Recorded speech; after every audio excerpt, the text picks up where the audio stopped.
Hey guys, welcome to my channel. My name is Sina. I am a first-time mom to my son Finley. He is 2 months old and he is awesome.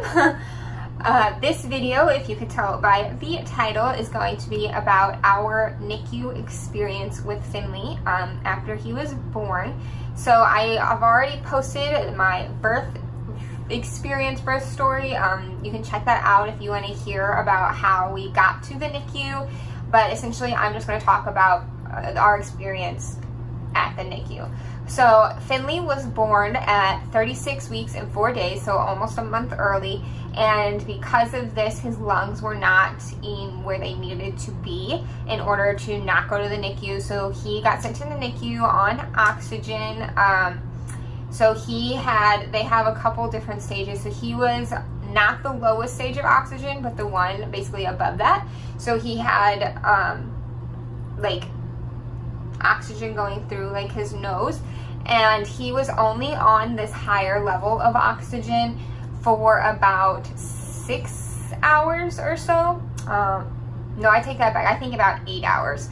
But basically by the eve, he was born in the morning on Sunday, and then that evening was already on low flow oxygen, which is essentially just making sure he gets these extra little, like it's really thin tube, like just in his nose. It pops out a lot because he messes with it a lot with his hands. So it's not something that's like, if it pops out, it's like, ooh. It is just essentially to make sure that he's not like working too hard on his own, but he's still doing most of it on his own.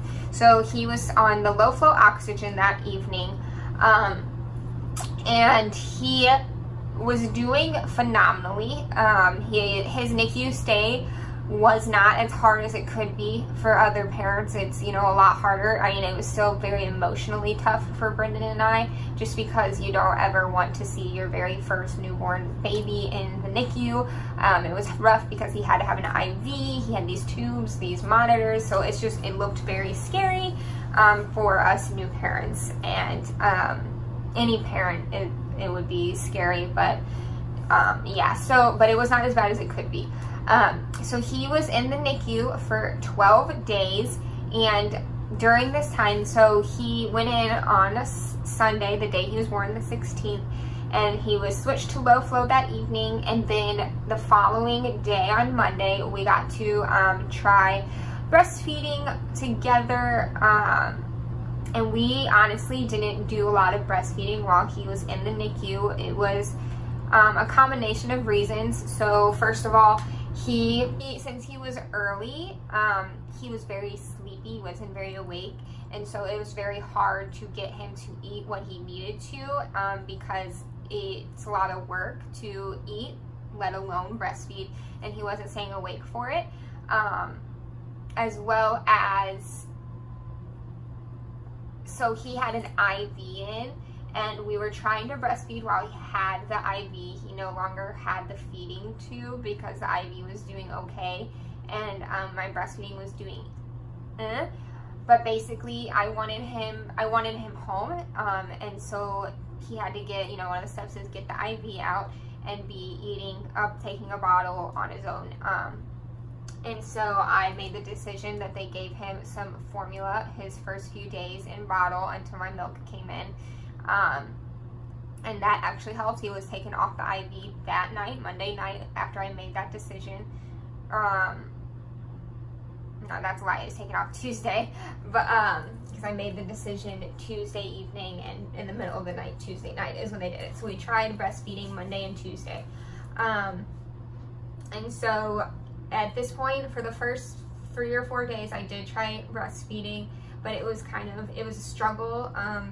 Like I said, for the reasons of him sleeping, he wasn't able to get a lot. I was still figuring out my milk and all that, as well as it emotionally was really, really hard for me trying to feed him while he had all these tubes and wires. I didn't know what I was doing, and I felt like a failure, and I didn't want to have that feeling. So for me, I made the decision, I'm not going to breastfeed him until we're home.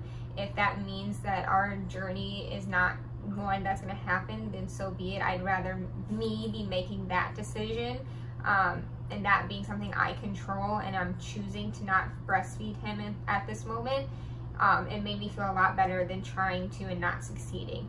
So I know that sounds like total opposite of what people say, but I didn't want to try and not succeed. I would rather not try at first and try at a time when I felt more comfortable and he was doing better. So, but my milk came in on the 3rd day, and so they just gave him my breast milk in a bottle, and they didn't have to use formula at the point once my milk came in, and so I was pumping like a lot all the time. And so that's what he was eating for the first week and a half or so, for the, I would say, 8 or 9 days. He was just taking breast milk. During this time, he got taken off of low flow on Wednesday morning, and then they were like, okay, or no, Tuesday, he was taken off of the low flow oxygen, and so they're like, as long as things go good, I don't see why he can't go stay in your room Wednesday and go home Thursday. So we were really happy with this news, and we woke up Wednesday, and we went in, and this is the NICU struggle. You know, you always have 1 step forward, 3 steps back. We went in Wednesday morning, and he had been hooked up. They said he was not going home because he could not be moved because his heart rate dipped a few times. He had what they call a few Brady's. So they dipped and stayed low longer than they wanted them to be. Because of this, they said he has to go 24 hours without having a Brady. So he is not coming to your room, and he's not going home Thursday. This was really difficult because they had just said he could, and it was kind of hard for us, but we were like, it's okay. You know, he's strong, he just needs to grow, he's just early. That's something they said a lot, which is annoying, but also true. He's a preemie, so he has to, you know, grow what he would be doing in your belly. He has to do it out here. And so I think by that Friday, it was no longer a concern with his heart. He didn't have any more at all after the ones he had Tuesday night. But sometime, and my details are all hazy because it's been a minute, but sometime Thursday through Saturday, one of those days, he started having dips in his oxygen saturation level, so they put him back on low flow oxygen, and that was what he was in the NICU for the next week. So they wanted to wait until he didn't have these oxygen dips, and he had them all the time, and it was very difficult. I hate beeps now. Like, I don't like the beeping of monitors, because I was in there, we were in there with him all day, every day. Once we were discharged from the hospital, we would go home at night, and we would come back in the morning, and that was really difficult. And we heard every time we were in there, we hear the beeping of his dips nonstop, constantly, and so that was a struggle. But it was, you know, it was really, I don't know, it was hard. It sucked. I can't really sugarcoat it. It sucked. But he was in there for only 12 days, and so we were wondering why his, you know, like, at this, like, obviously the main thing, his lungs just needed to catch up to him and whatever, so he could get his levels up. But something that they were noticing is that he would have a lot of dips right after eating, and so they were like, we're thinking that this might be a reflux issue, and so he is spending all his energy trying to keep his food down, and not focusing on breathing correctly. So because of that, they suggested a couple of things. They said we should try mixing in an AR formula with your breast milk, because it's a rice formula, and it will be heavy and help his food stick in his stomach and not come up because it's heavier. And so I said, okay, yeah, let's try it out. I'd rather it be that than any other super serious issue. So we tried that, and immediately we noticed improvement. We also started having to hold him upright, like just lay him on our chest, or like, you know, hold him in a more upright position for 15 to 20 to 30 minutes after he would eat before we would lay him down.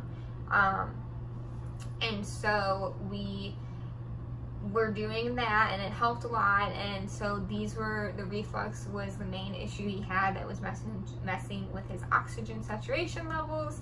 We met with a couple of speech therapists to work on some bottle skills, his eating skills, getting the correct nipple for him, and different things like that. There's a lot of stuff that goes on, little details you don't think about with eating, to help improve their experience and how they do it till they can kind of get the hang of it. And so we got to go home on that Friday. So he went in the NICU the 16th, and he was out on the 28th.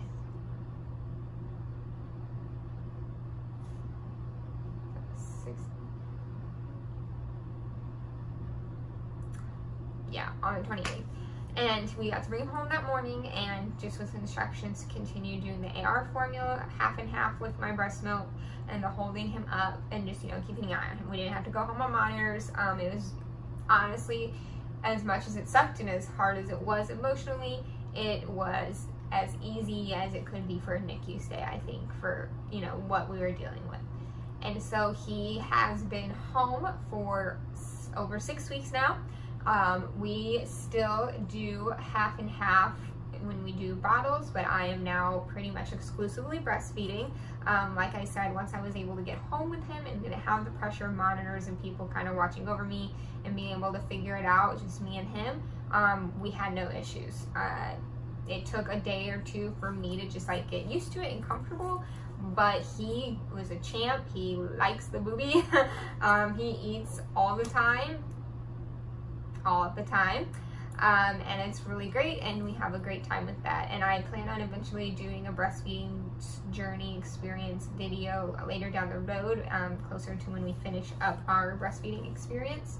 But yeah, so that is our NICU story, how that went for us, our experience. He is doing great. He is following his growth curve where he needs to be. We just had his 2-month appointment today, and he's doing perfectly. There's no issue with him. He spits up a lot, so I think he still has some reflux, but not enough to cause any discomfort or any issues. He spits up like a normal baby. So yes, that is our NICU experience. If you have any questions, feel free to leave them below. Hit me up on Instagram, whatever. I would love to talk about it. It's something that is now a part of me and my family and my son's life, is I am a NICU mom, and he was a NICU baby. So yeah, so if you liked this video, please give it a thumbs up. I hope you enjoyed hearing about my experience and my story with that.